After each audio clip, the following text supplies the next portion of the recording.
Hello friends, Thandalai மெல்ல பேசுகின்ற எபிசோடில் என்ன நடக்கலாம் அப்படிங்கிறத பற்றி பார்க்கலாம். இன்றைக்கான எபிசோட் இன்ட்ரெஸ்டிங்கான சுவாரஸ்யமான எபிசோட் அப்படின்னு சொல்லலாம். பரமனை கலா வட்டி காசு வாங்கிட்டு வரதுக்காக போக சொன்னாங்க. ஆனால் இளமதி அதை போகாமல் எப்படியாவது தடுக்கணுங்கிற மாதிரி யோசிச்சாங்க. அதுக்காக அந்த நர்ஸு நளினிக்கிட்ட உதவி கேட்டாங்க. அவங்க நான் ஒரு மருந்து கொடுக்குறேன், அதை ஜூஸில் கலந்து கொடுத்துருங்க, அதுக்கப்புறம் பரமன் வெளியில் போக மாட்டார், இங்கே ரெஸ்ட் எடுப்பார்னு சொல்லிடுறாங்க. இப்போ அதே மாதிரி பார்த்தோம் அப்படின்னாக்கா இப்போ அந்த நளினி நர்ஸ் இப்போ பரமனுக்கு அந்த காயம் பட்டதுக்கு கட்டு போகிறதுக்காக வந்திருக்காங்க. அந்த நேரத்தில் இளமதி ஜூஸ் கொடுக்குறாங்க. பரமன் ஜூஸ் குடிச்சதுனால பார்த்தோம் அப்படின்னாக்கா அதுக்கப்புறம் பார்த்தா அந்த போக முடியாத மாதிரி ஆகிடும் அப்படிங்கிற மாதிரி இவங்க நினச்சி சந்தோஷப்பட்டுக்கிறாங்க. அதாவது இளமதியும் நளினியும். இப்போ கலா பார்த்தா அட்ரஸ் கொடுத்து போய் பார்த்துட்டு வா, வட்டி காசை வசூல் பண்ணிட்டு வா அப்படிங்கும்போது பரமன் அந்த வட்டி அட்ரஸ் எடுத்துகிட்டு கிளம்ப பார்க்குறாரு. வயிறு கலக்குதுன்னு சொல்லிட்டு பாத்ரூம் போயிட்டு வந்துட்டு இருக்கிறாரு.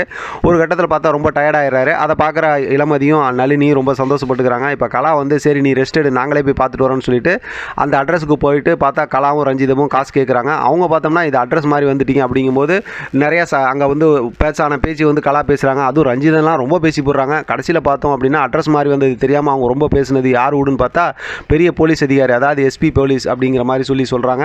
உடனே இவங்களை கலாவையும் ரஞ்சிதத்தையும் போலீஸ் ஸ்டேஷனில் உட்கார வச்சிடுறாங்க. அதோட போலீஸ் ஸ்டேஷனில் உட்காந்துருக்கும் போது இவங்களுக்கு ஒன்றுமே புரியல, யாரோ அட்ரஸ் மாற்றி கொடுத்து நம்மளை நல்லா மாட்ட விடிச்சிட்டாங்க அப்படின்னு.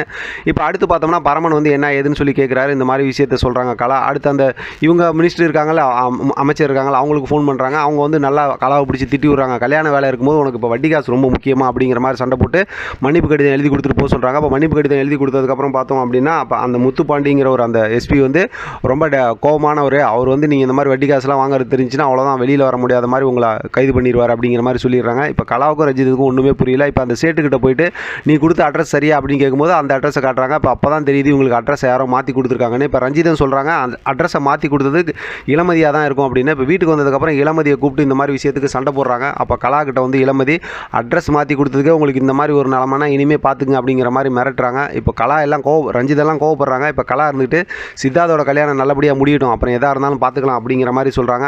மொத்தத்தில் பார்த்தோம்னா இப்போ இளமதி தான் இந்த வேலையை செஞ்சாங்கன்னு தெரிஞ்சு போச்சு. ஆனால் இவங்களால எதுவுமே பண்ண முடியல. செம்ம இன்ட்ரெஸ்டிங்காக இருந்துச்சு இன்றைக்கான கதை பார்க்குறதுக்கு அப்படின்னு தான் சொல்லணும். அதே நேரத்தில் பார்த்தோம்னா கலா இப்போ கல்யாணத்துக்காக பெரிய ஒரு ஏற்பாடெலாம் ஊன் பண்ணிக்கிட்டு இருக்காங்க. அந்த பக்கத்து எவ்வளோ பெரிய பிரச்சனை நடந்துகிட்டு இருக்கு அப்படிங்கிறது தொடர்ந்து பார்க்குறவங்களுக்கு தெரியும். ஏன்னா சித்தார்த் இப்போ நளினி அந்த நர்ஸ் இருக்காங்க, அவங்கள்ட்ட பேசிகிட்டு இருக்காங்க. இப்போ இது சம்மந்தமாக என்ன மாதிரி பிரச்சனைலாம் வரப்போகுது, கதையில் என்னெல்லாம் ட்விஸ்ட் வரப்போகுது அப்படிங்கிறத தொடர்ந்து பேசலாம். இன்றைக்கான எபிசோட் லாஸ்ட்டில் பார்த்தோம் அப்படின்னாக்கா கல்யாண பத்திரிகையில் பரமனோட பேர் போடலன்னு சொல்லிட்டு இளமதி போய் கேட்குறாங்க. அதுக்கும் பார்த்தோம்னா கலா ஒரு நடிப்பு நடித்து ரஞ்சிதத்தை பகடக்காய ஆக்குறாங்க. பார்க்கலாம் அடுத்த கட்டமாக இது சம்மந்தமாக எப்படி கதையை கொண்டு போகிறாங்க அப்படிங்கிறத நம்ம பார்த்து அதை தொடர்ந்து பேசலாம். ஆதரவு கொடுங்க. இதை பற்றின உங்களோட கருத்து கமெண்ட் பாக்ஸ் தெரியப்படுத்துங்க. தொடர்ந்து ஆதரவு கொடுங்க. தேங்க்யூ ஃப்ரெண்ட், தேங்க்ஸ் ஃபார் வாட்சிங்.